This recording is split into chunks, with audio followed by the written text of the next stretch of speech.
오늘 우리는 우리 교회를 세우신 하나님의 그 놀라우신 역사를 함께 기념하는 주일을 맞이했습니다. 45년이라는 긴 세월 동안 하나님은 에벤에셀로 도우셨고 또 임마누엘로 우리와 함께 하신 하나님이신 것을 우리는 분명히 확신할 수 있습니다. 아마 우리는 예배당에 들어오면서 혹은 교회 안에서 여러 가지 일들을 하면서 내가 서야 할 위치가 어디일까라는 고민들을 하실 때가 많이 있을 겁니다. 주일이면 예배당에 들어올 때마다 여러분은 어떤 고민을 가지고 자리를 선택하십니까? 여기는 내가 수십 년 동안 난 이 자리를 늘 사수해 왔어, 내 자리야 라고 생각하시는 분들도 아마 있을 것입니다. 또 어떤 분들은 정말 오늘은 어떤 곳에서 말씀을 들어야, 오늘 어떤 곳에서 예배를 해야 예배에 잘 집중할 수 있고 그 말씀을 받을 수 있을까, 이런 고민을 가지고 예배당에 앉아야 할 자리를 선택하시는 분들도 분명히 있을 것입니다.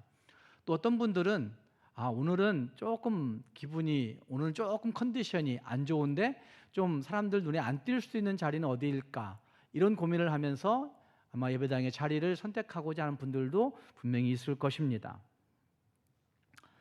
그런데 물리적인 자리들보다도 훨씬 더 중요한 그 자리가 있는데, 그건 우리 하나님이 우리를 보실 때 영적 위치, 하나님이 보시는 영적 위치가 어디인가 하는 것이 가장 중요한 문제일 것입니다. 영적 위치라고 이야기하고 있는 이것은 단순히 교회에 출석하는 어떤 상태, 교회에서 헌신하고 있는 어떤 자리, 이런 것들을 뛰어넘어서 하나님과의 관계 안에서 나는 누구인가, 하나님 관계 안에서 나는 어떤 존재인가, 그리고 하나님 관계 안에서 나는 지금 서 있는 곳이 하나님의 마음에 합당한 곳인가 라고 하는 사실을 돌아보면서 하나님 안에 있는 정당한 자리가 진짜 영적 위치라고 말할 수가 있을 것입니다. 그리스도인의 정체성을 여러분은 어디에 있다고 생각하십니까? 성도됨의 정체성, 하나님 백성의 정체성, 예수 믿는 교인의 정체성은 과연 어디에 있다고 여러분 생각하십니까? 그리스도인의 정체성, 성도의 정체성, 하나님 믿는 교인의 정체성이 내 감정 여하에 따라서 움직인다고 한다면 그건 바른 정체성이 되지 못할 겁니다. 성도의 정체성은 우리의 감정이나 내 삶의 수준에 따라서 결정되는 것이 아니라 하나님이 정의하시는, 하나님이 인정하시고 하나님이 정하신 신학적 사실, 성경이 말씀하고 있는 신학적 사실에 근거해서 우리의 정체성이 정해지고 있다는 사실들을 우리는 부인할 수가 없습니다. 내가 누구이든지, 내가 어떤 존재이든지, 내가 세상에 어떤 모습으로 서 있든지 상관없이 하나님은 우리를 너는 내 사랑하는 아들이요 내 사랑하는 딸이다 말씀하시면서 너희는 내 소유된 백성이라고 말씀하시는 이 정체성이 우리 성도의 정체성이라 할 수가 있다는 말입니다. 함께 읽은 말씀 이 출애굽기 1장은 이스라엘이라고 하는 공동체가 애굽이라고 하는 거대한 문화 속에서 어떻게 자신들의 위치를 지켜내었는지, 어떻게 자신들의 영적 위치를 잃어버렸는지, 어떻게 그들이 그 영적 위치를 사수하려고 다시 한번 뒤돌아서는지 하는 문제를 분명히 보여내면서 이것을 21세기에 있고 있는 우리 성도들에게는 정말 우리가 사수해야 되는 정체성이 무엇일까 하는 것을 말씀하고 있는 말씀이 이 출애굽기의 말씀이라고 저는 생각합니다. 특별히 45주년을 맞이하고 있는 오늘 우리 교회가, 우리 온 각 성도들이 어쩌면 우리가 있어야 되는 영적 위치가 어디일까, 우리 교회가 있어야 하는 진짜 영적 위치는 어디일까 하는 것들을 뒤돌아볼 수 있는 말씀이 이 출애굽기 1장의 말씀이라고 할 수 있다는 말입니다. 오늘 말씀을 같이 생각해 보시면서 1981년 2월 1일에 설립 예배 드렸던 우리 교회가 2026년 2월 1일에 설립 기념주일을 지키면서 진짜 우리가 각 개인이, 우리 온 교회가 지켜내야 되는, 사수해야 되는 영적 위치는 어디인지를 다시 한번 분명히 확신할 수 있는 우리 모두가 될 수 있기를 주님의 이름으로 축복합니다.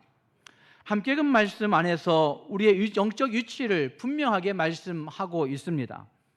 출애굽기 1장의 전반부는 야곱의 아들들의 이름을 나열하고 있는 족보와 같은, 계보와 같은 명단들이 거기에 나열되어지고 있습니다. 이것은 단순히 애굽에 거주하고 있는 사람들의 이야기를 하고 있는 것은 아닐 것입니다. 이스라엘 민족들 가운데 애굽으로 내려갔던 사람들의 이름을 적기 위해서 이 성경이 그 이름들을 쓰고 있는 것이 아니라는 말입니다. 하나님의 언약 계보 안에, 하나님의 약속의 계보 안에 있는 하나님의 자손들, 거룩한 자손들을 상기시키는 그런 내용으로 이 출애굽기 1장에 그 이스라엘 민족들 가운데서 내려갔던 그 이름들을 적고 있다고 보여진다는 말입니다. 그렇기 때문에 성경에 기록되어지고 있는 계보 이야기, 족보 이야기, 사람들의 이름, 우리가 읽기 싫은 사람들의 많은 이름 이야기들은 결국 이스라엘 민족의 영적 위치를 확고히 해주는, 다시 새겨주는 그런 중요한 도구라고 말할 수가 있을 것입니다.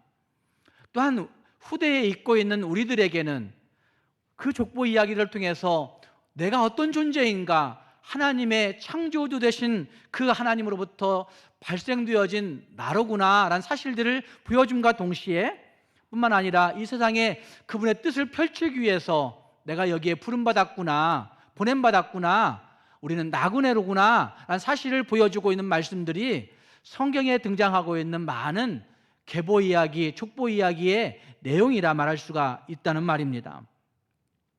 출애굽기 1장의 이야기는 창세기 46장에 등장하는 그러한 이름들의 이야기와 같이 연결해서 생각해 보아야 됩니다.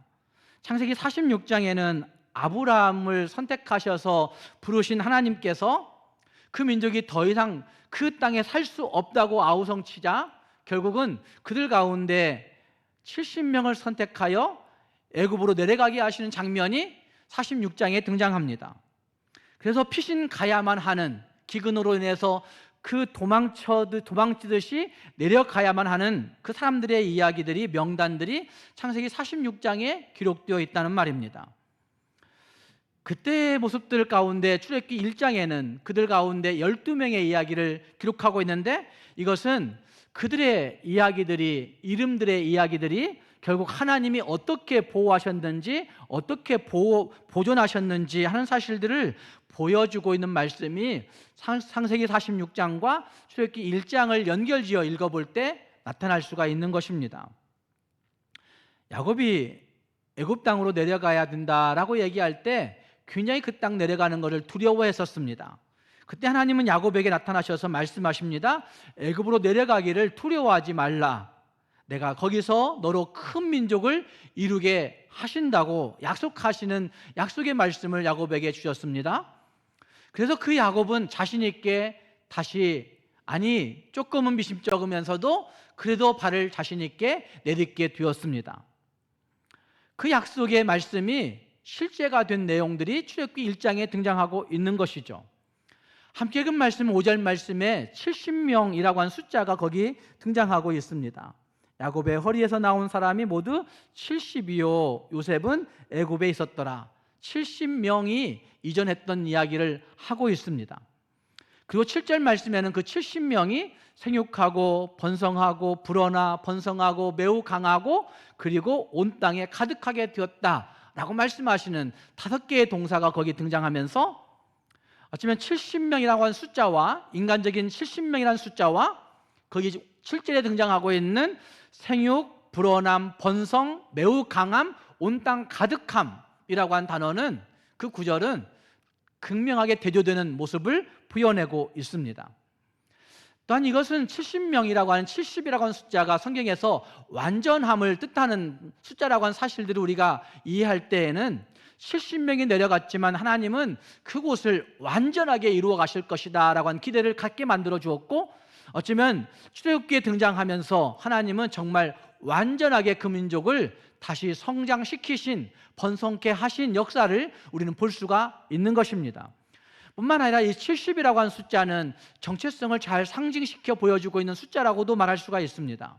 하나님은 단 한 명도 빠뜨리지 아니하시고 단 한 명도 버리지 아니하시고 애굽이라고 하는 거대한 도가니 속에서 그들을 보존하시고 보호하셔서 그들을 하나님의 민족으로, 하나님의 백성으로 빚어내셨더라 라고 한 말씀을 보여내고 있는 말씀이라 할 수가 있다는 말입니다.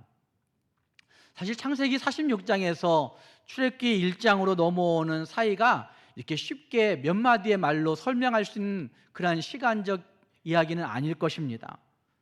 약 400년간의 침묵이 흘러갔다고 이야기합니다. 저도 요셉이 죽고 난 다음에 한 400년 동안 그들은 애굽에서 그냥 머물러 있었던 이야기들이 다 생략되어져 버리고 그냥 여기 출애굽기로 넘어오고 있는 이야기라 할 수 있다는 말입니다. 함께 읽은 말씀 8절 말씀에서는 그 요셉 이야기를 이렇게 이야기를 합니다. 요셉을 알지 못하는 새 왕이 일어나 애굽을 다스리니 라고 이야기합니다. 요셉이 죽고 난 다음에 400년의 기간이 흘러가면서 그들 안에 있었던 한 가지의 말, 요셉을 알지 못하는 새로운 왕이 일어나 라고 그렇게 표현하고 있다는 말입니다. 세상은 요셉을 잊었더라 라고 하는 얘기입니다. 어쩌면 이집트라고 한 나라가 요셉을 통해서 하나님이 어떻게 역사에 주셨는지 하는 걸 잊어버린 것이죠. 요셉이 얼마나 우리 민족에게 큰 유익을 주었는가 하는 걸 잊어버렸던 것이죠. 하나님이 얼마나 큰 역사를 이루어 주셨는지를 잊어버렸다는 말입니다. 동시에 이 말씀은 잘 생각해 보시면 애굽만 잊어버린 것이 아니라 누구도 잊어버렸을까요? 그들 후손들도 요셉을 잊어버립니다. 그들 후손들도 하나님이 요셉을 통하여서 우리에게 복 주셨었지 라고 생각했던 그 기억을 다 잊어버리는 것입니다. 다시 말해서 이방인만 잊어버린 것이 아니라, 이방 역사만 잊어버리는 것이 아니라 하나님의 민족이라고 얘기할 수 있는 이스라엘 민족도 자기의 선조 요셉이 어떻게 행했는지를 잊어버리는 일들이 벌어지고 말았다는 말입니다. 그럼에도 불구하고 하나님은 요셉이란 이름을 잊어버리지 않으셨습니다. 그럼에도 불구하고 하나님은 요셉과 함께 내려갔던 야곱의 후손들을 잊지 않으셨습니다.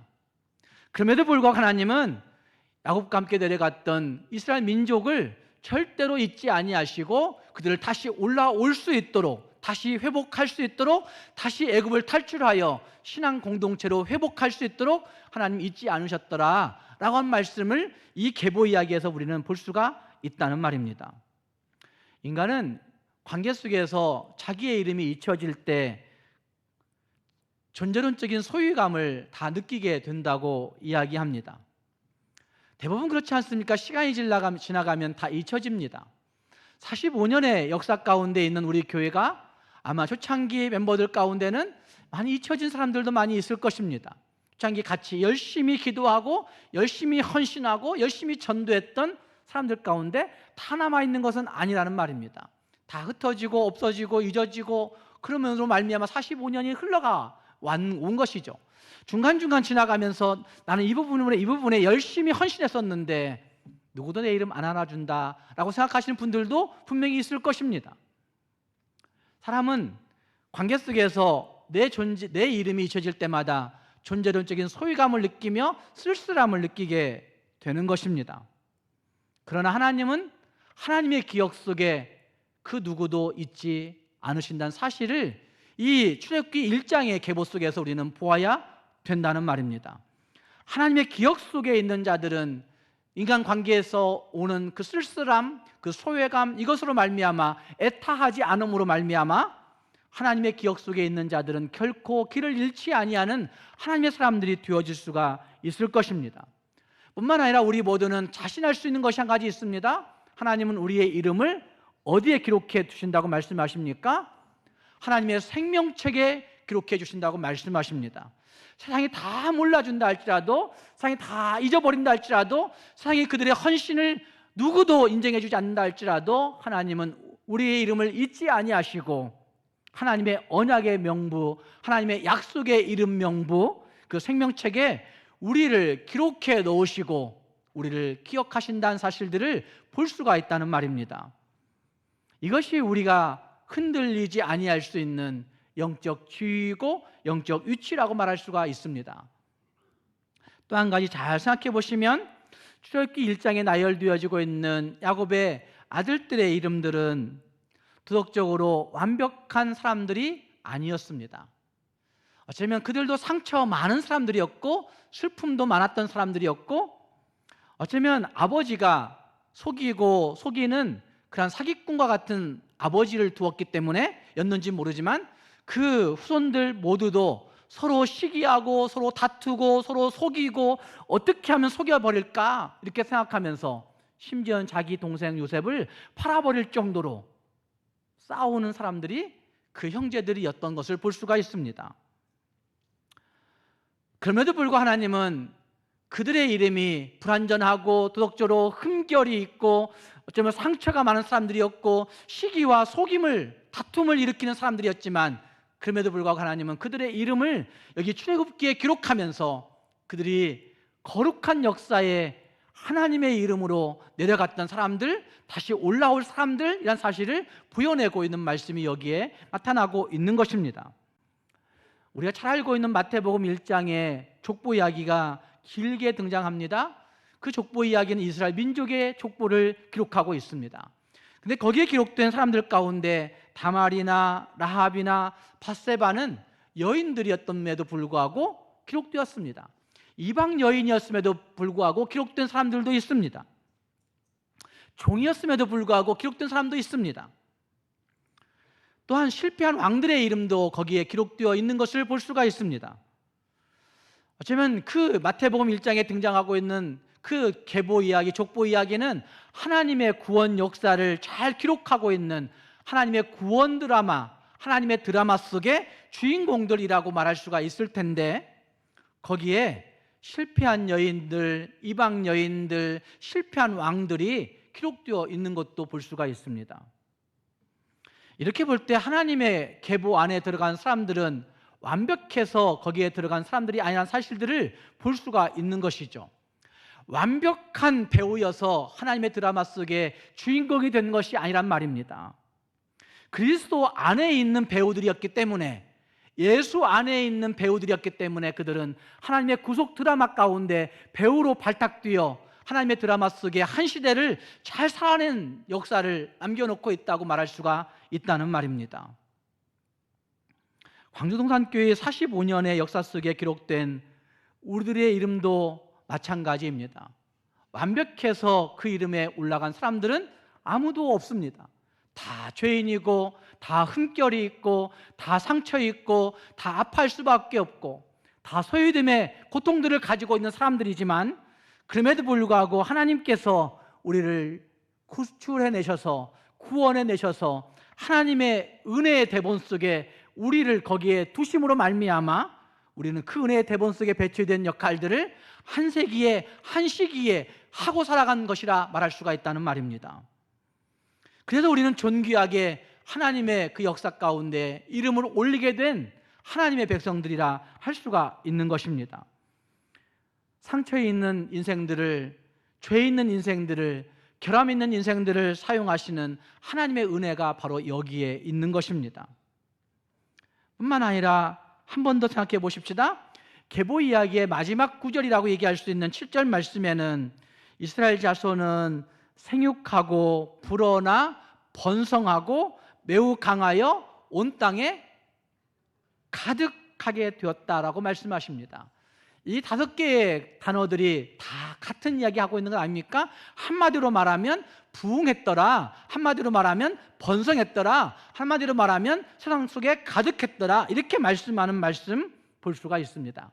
이건 창세기 1장 말씀 가운데 생육하고 번성해라 라고 말씀하신 하나님의 명령 가운데 있었는데 그 문화 명령의 성취가 이루어졌음을 보여내고 있는 부분이라 말할 수가 있습니다.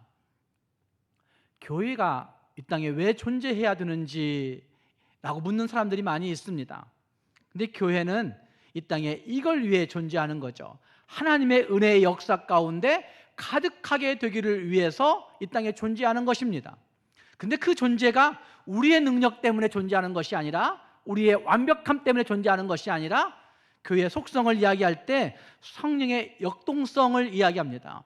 푸뉴마 다이나믹이라고 얘기하는데 성령의 역동성이 있기 때문에 하나님의 교회는 이 땅에 존재할 수 있고, 성령의 역동성이 있기 때문에 하나님의 교회는 하나님의 약속으로 가득가득 채워갈 수 있는 존재가 되어 있다라고 그렇게 말할 수가 있다는 말입니다. 광주동산교회의 45년 역사도 마찬가지일 것입니다. 우리가 잘해서 여기까지 온 것이 아닙니다. 우리가 능력이 있어서 여기까지 온 것 아닙니다. 여러분들이 헌신 잘함으로 말미암아 내가 희생해서 여기까지 온 것 아닙니다. 하나님의 약속하신 은혜의 흐름 속에 있었기 때문에 그나마 하나님의 어여삐 보심으로 말미암아 지금 역사를 여기에 쓰게 되었다고 말할 수가 있다는 말입니다. 사랑하는 성도 여러분, 여러분의 영적 위치는 과연 어디에 있습니까? 여러분 가정의 영적 위치는 과연 어디에 있습니까? 우리 교회의 영적 위치는 어디에 있는 것입니까? 하나님의 언약 안에 있는 내 존재, 하나님의 약속 안에 있는 내 존재의 가치를 늘 확신할 수 있기를 바랍니다. 하나님의 은혜의 흐름 속에 있는 내 존재, 하나님의 은혜의 흐름 속에 있는 우리 가정, 하나님의 은혜의 흐름 속에 있는 우리 교회를 항상 기억하면서 우리의 영적 위치는 하나님의 약속 안에 하나님의 은혜의 흐름 속에 있다고 하는 사실들을 분명히 새겨볼 수 있는 우리 모두가 될 수 있기를 주님의 이름으로 축복합니다. 함께 읽은 말씀에서 우리가 또 한 가지 생각해야 되는 것은 8절 이하의 말씀 속에 있습니다. 이스라엘의 위기의 문제를 생각할 수 있는 것인데, 이스라엘의 위기는 외부의 압박 때문에 생겨진 것이 아니라 내부의 망각에서, 기억을 상실해버림에서 시작되었다고 말할 수가 있습니다. 이미 말씀드린 대로 8절 말씀에 요셉을 알지 못하는 새 왕이 등장했다라고 하는 구절이 나타나고 있습니다. 이것은 정치적인 변화를 이야기하고 있는 구절로 해석해 볼 수도 있습니다. 바로 왕 중에 요셉 모르는 왕이 생겨버린 것이죠. 요셉이 얼마나 기여했는지, 정치적 기여를 했는지, 얼마나 이 민족 가운데 경제적 기여를 하게 되었는지, 이 민족 가운데 얼마나 큰 문화적 기여를 했는지를 잊어버리는 정치적 변화 이야기를 하고 있는 구절로 볼 수가 있다는 말입니다. 그러나 하나님의 백성들의 관점에서 볼 때에는 하나님의 은혜를 기억하지 않는 세속적 가치관의 창궐을 의미하고 있는 단어가 요셉을 알지 못하는 이라고 하는 구절이라 말할 수가 있습니다. 이 시기에 이스라엘 백성들은 애굽의 발달된 문화와 물질적인 풍요 속에 익숙해져 있었을 것입니다. 고등 코넬 신학교의 스콧 선퀴스트 총장이 교회를 이렇게 얘기합니다. 교회라고 얘기할 때 그는 선교지에 있는 교회, 오늘날의 그 도시에 세워진 교회 전체를 교회라고 보고 있습니다. 근데 그 교회에 대한 얘기를 이렇게 얘기합니다. 교회가 현지 맥락을 잘 이해하되, 교회가 그 현지의 맥락을 잘 이해하되 현지 문화의 우상에 함몰되지 않는 겸손한 구별됨이 필요합니다라고 얘기했습니다. 현지 문화의 맥락, 현지 역사의 맥락을 교회는 잘 이해할 수 있어야 됩니다. 거기에 교만하지 않아야 됩니다. 그런데 또 한 가지 분명한 것은 그 현지 문화의 우상에 함몰되지 않는 겸손한 구별됨이 교회에게 필요합니다. 그것이 있을 때 교회는 그 지역사회를 변화시켜낼 수 있고, 그 지역사회 안에 하나님의 이름을 알릴 수 있는 작은 통로들이 되어져 가는 것이죠. 여러분, 영적 위치가 무엇이라고 여러분 생각하십니까? 영적 위치가 무엇일까? 내가 생각하는 영적 위치는 과연 무엇일까? 교회 안에서 내가 이러이러한 일들을 하고 있는 영적 위치, 교회 안에서 이러이러한 직분을 받고 있는 그 직분의 위치, 이런 거 말고 진짜 영적 위치는 과연 뭘까? 어쩌면 하나님 보시기에 내 존재의 위치가 영적 위치인 것이죠.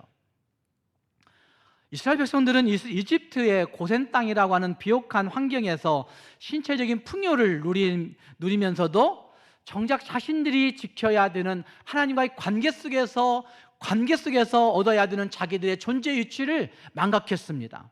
잃어버렸습니다. 창세기 12장에서 시작된 하나님의 부르심, 갈대아 우르에서 아브라함을 부르신 하나님께서 그 부르심의 그 모습은 갈대아 우르를 떠나 내가 너에게 지시한 땅으로 가라라고 한 명령이었습니다. 아브라함은 그 명령 따라서 갈대아 우르를 떠나왔고, 하나님이 주시는 그 땅으로 갈 바를 알지 못하면서 떠나왔었습니다. 하나님께서 아브라함과 맺었던 그 언약은, 그 약속은 지금 이집트라고 하는, 애굽이라고 하는 그 이국적인 환경에서도 유효한 약속이었습니다. 그런데 이스라엘 민족은 세대가 교체되면서 시간이 흘러가면서 그 약속에 대한 기억이 희미해지기 시작한 것입니다. 그 약속에 대한 기억을 상실해 버린 것입니다.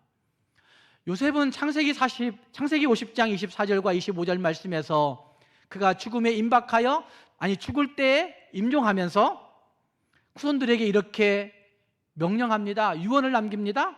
하나님이 반드시 너희를 돌보시리니, 하나님이 반드시 너희를 돌보시리니 너희들은 이곳에서 내 해골을 메고 나가라. 너희들은 이곳에서 내 해골을 메고 나가라. 이렇게 명령했던 것을 볼 수가 있습니다. 어쩌면 이 요셉의 명령은 이집트가 내 영원한 거처가 될 수 없다는 사실을 분명히 한 명령이라 할 수가 있습니다. 그리고 또 한 가지는 이스라엘 민족이 지향, 바라보아야 할 영적 위치가 가나안에 있다고 하는 사실을 명시해주고 있는 선언이요 당부라고 말할 수가 있을 것입니다. 그런데 이스라엘 민족은 시간이 흘러가면서 애굽의 거대한 성형 문자, 활자화된 그 성형 문자를 보면서 부러움을 느꼈을 것입니다. 뿐만 아니라 애굽에 있었던 당시에 웅장한 건축술들을, 건축의 문명들을 보면서 야, 우리는 그렇게 하지 못하는데, 겨우겨우 텐트 치고 이곳 가고 저곳 가고 했었는데, 야, 이 민족은 벌써 피라미드를 세우고 엄청난 건축물로 우리를 압도하는구나, 이런 생각들을 처음에는 가졌을 것입니다. 뿐만 아니라 그들이 가지고 있던 탄탄한 경제적 기반들은 이스라엘 백성들에게 정말 문화적인 충격을 주었음과 동시에 아마 부러움과 동시에 그 발달된 문명 가운데 마음이 어떻을까요? 힘들었을까요? 발달된 문명 가운데 들어가는 모든 사람들은 그 문명 안에서 행복함을 느낍니다. 평안함을 느낍니다. 이곳이 내게 주는 안전한 곳이구나, 안도감을 느끼게 되어 있습니다. 여러분도 그러지 않습니까? 이스라엘 민족이 똑같이 그랬을 것입니다. 그래서 그 발달된 문명을 보면서 그들은 경제적 그 부유함을 보면서 조금씩 충격을 벗어나고 안정감을 누리고 거기에 안도감을 누리는, 익숙해져가는 일들이 벌어지게 된 것입니다. 그 과정에서 그들은 나그네로서의 그 자각은 사라져버리고 이집트 문명에 동화되어서 이제는 좀 벌어야지, 여기에 잘 살려면 내가 이제 집도 짓고 내가 잘 짓고 그리고 돈도 많이 벌어야 되겠고 여기에 잘 살려면 뭔가 좀 얻어야지, 그들의 욕망이 그들의 정체성을 잠식해버리는 일들이 벌어지고 만 것입니다. 하나님의 약속에 대한 지적인 자각들이 분명히 있었을 텐데 그것들도 그들은 다 잃어버렸습니다. 처음에 그들이 애굽에 들어올 때 자신 있게 바로 왕에게 얘기합니다. 우리는 목자의 삶을 살았었어요. 그래서 우리에게 고센 땅 주면 우리가 그 땅을 피옥하게 잘 가꿀 거예요. 자기들의 목자됨을 자신 있게 얘기했던 사람들이 그 야곱과 함께 내려왔던 이스라엘 민족이었습니다. 그런데 세대가 거듭될수록 목자에 대한 자부심은 잊어버리고 하나님의 그 주신 은혜에 대한 자부심은 잊어버리고 이집트의 풍요함이 주는 달콤함에 젖어드는 일들이 벌어지고 만 것입니다. 나도 모르는 사이에 이런 안도감들은 익숙함의 함정이라고 이야기합니다. 익숙함의 함정 가운데 빠져들기 시작할 때 사람들은 안락함, 안주감, 평안함을 누리게 되고 그 안락함, 그 안주함, 그 평안함들이 결국은 조금 더 진행되어져 가면 결국은 노예의 사슬처럼 바뀌어 물질 문명이 나를 얽어매는 일들이 벌어지고 만다라고 한 것이 문화 상담학자들 또 성경적 상담학자들이 이야기하고 있는 과정입니다. 그래서 이스라엘 민족들은 자신들을 환대해 주었던, 우러러 보아주었던 왕조가 바뀌고 적대적인 환경의 왕조가 되었음에도 불구하고, 적대적인 왕조가 너희들에게 노동을 시켜야 되겠어, 너희들은 우리의 노예로서 살아, 이렇게 얘기했음에도 불구하고 이집트에서 안정된 위치, 평안한 삶, 이것들이 더 중요하게 여김으로 말미암아 이집트의 고기와 마늘을 먹으면서 자유로운 나그네의 삶보다는 배부른 노예의 삶을 선택하는 결과를 낳고 만 것입니다.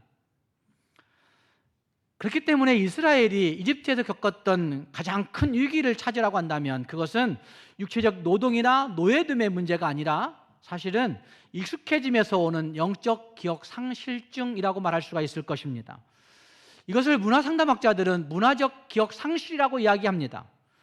익숙해짐에서 오는 영적 기억 상실이 그들을 지금 이 모양으로 만들어 버렸고, 문화적 기억 상실이 하나님 백성이라고 한 자부심을 잃어버리게 만들어 버렸다라고 말할 수가 있다는 말입니다.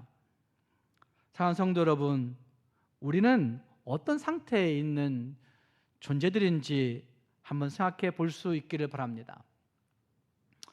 이스라엘 민족들은 애굽에 있는 동안 나그네의 정체성을 다 잊어버리고, 어쩌면 나그네의 정체성을 잊어버리고 애굽에 사는 그 정착민이 되어버렸던 것을 볼 수가 있습니다.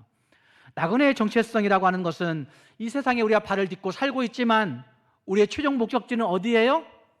우리의 최종 목적지는 어디예요? 여러분의 최종 목적지는 어디인가요? 하나님 나라예요. 하늘나라라고 하는 사실을 우리는 다 상실해버리고 하나님 나라에 있음을 다 상실해버린 것이 나그네의 정체성을 잃어버린 것이라 할 수가 있는 거죠. 우리의 소망은 하늘 소망에 있다고 하는 사실들을 다 잊어버리고 하나님 백성으로 살아가는 그 불편함을 감수하고 살아가는 것이 나그네의 정체성임에도 불구하고 그 나그네의 정체성을 상실해버린 그 모습이 거기에 있다는 말입니다. 나그네의 정체성과 관련된 글들을 서든 베프티스트에서 그레그 알리슨 교수라는 사람과 스콧 퍼니스 교수가 저널에 실었던 것을 볼 수가 있습니다. 근데 그들은 이렇게 얘기합니다. 교회가 세상 속에서 나그네로 존재하지 못하고 정착민이 되려 할 때, 잘 들으세요. 교회가 세상 속에서 나그네로 존재하지 못하고 정착민이 되려 할 때 그 공동체는 생명력을 잃어버리고 세상의 노예가 된다라고 그렇게 경고하고 있습니다. 그러면서 그 스콧 퍼니스 교수는 이렇게 묻습니다.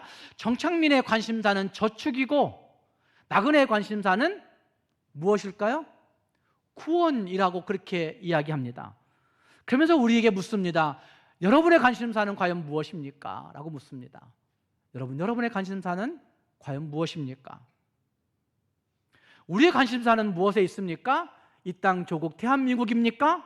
아니면 하나님 나라 저 천국에 있습니까? 우리의 관심사는 저축입니까? 아니면 우리의 관심사는 예수 믿고 구원받는 것에 있습니까? 우리의 관심사는 머물 것이 이 땅에 어떻게 하면 잘 머물 수 있을 것인가에 있습니까? 아니면 고향으로 잘 돌아갈 것인가에 있습니까? 스스로 물어봐야 됩니다. 우리의 관심사는 이 땅에 있는 내 집입니까? 아니면 잠시 머무르는 나그네의 모습입니까? 여러분의 보물은 이 땅에 있는 것입니까? 아니면 저 하늘 어딘가에, 우리가 손으로 만질 수 없고 볼 수 없지만 저 하늘 어딘가에 쌓여 있습니까? 여러분, 이 땅에 정착했습니까? 아니면 나그네이며 손으로 짓지 아니한 토성을 찾는 여전히 이방인입니까? 스콧 퍼니스 교수는 우리에게 길게 이것을 묻고 있습니다. 그러면서 이렇게 말합니다. 하나님께서 당신을 하나님의 백성이라 부르시기를 부끄러워하지 않도록 여러분의 정착민 아니면 나그네 분명히 선택하십시오라고 얘기합니다. 하나님께서 우리를 하나님의 백성이라 부르기를 부끄러워하지 않도록 우리의 영적 위치를 정확히 확고히 하라고 말하고 있다는 말입니다. 팀 켈러 목사는 현대 사회에 그 이야기를 하면서 현대 사회에 있는 표현적 개인주의가 교회 공동체를 약화시켰다, 악화시켰다 이렇게 이야기합니다. 표현적 개인주의는 내 잘난 맛에 사는 거예요. 내 느낀 대로 살아가는 거예요. 내 감정 원하는 대로 살아가는 거예요. 우리가 그렇게 살고 있는 거예요. 전부 다 내 감정 꼴리는 대로, 내 느낌 오는 대로 행동하고 말하고 살고 있습니다. 그 표현적 개인주의가 결국 교회라고 하는 공동체를 약화시키고 있고 하나님 구원 백성이라고 하는 사실들을 상실하게 만들어버리고 있다고 이야기합니다. 이거는 풍요가 가져온 영적 눈멀음, 영적 무기력이라고 말할 수가 있습니다. 사랑하는 성도 여러분, 출애굽기 1장은 우리에게 강력하게 묻습니다. 우리의 영적 위치는 어디이냐고 묻고 있습니다. 하나님의 언약 안에 있는 나그네인가, 아니면 세상이 제공하는 풍요로움 속에 갇혀버린, 풍요로움의 감옥에 갇혀버린 노예인가를 묻고 있습니다. 이스라엘의 번성은 하나님의 축복임에 틀림이 없습니다. 하나님이 축복하셔서 번성하였고 온 땅 가득하게 되었다는 말입니다. 그런데 그들은 그 축복을 주신 하나님을 기억하는 것이 아니라 하나님보다 그 축복 그 자체를 사랑하는 사람들이 되어버렸던 것을 볼 수가 있습니다.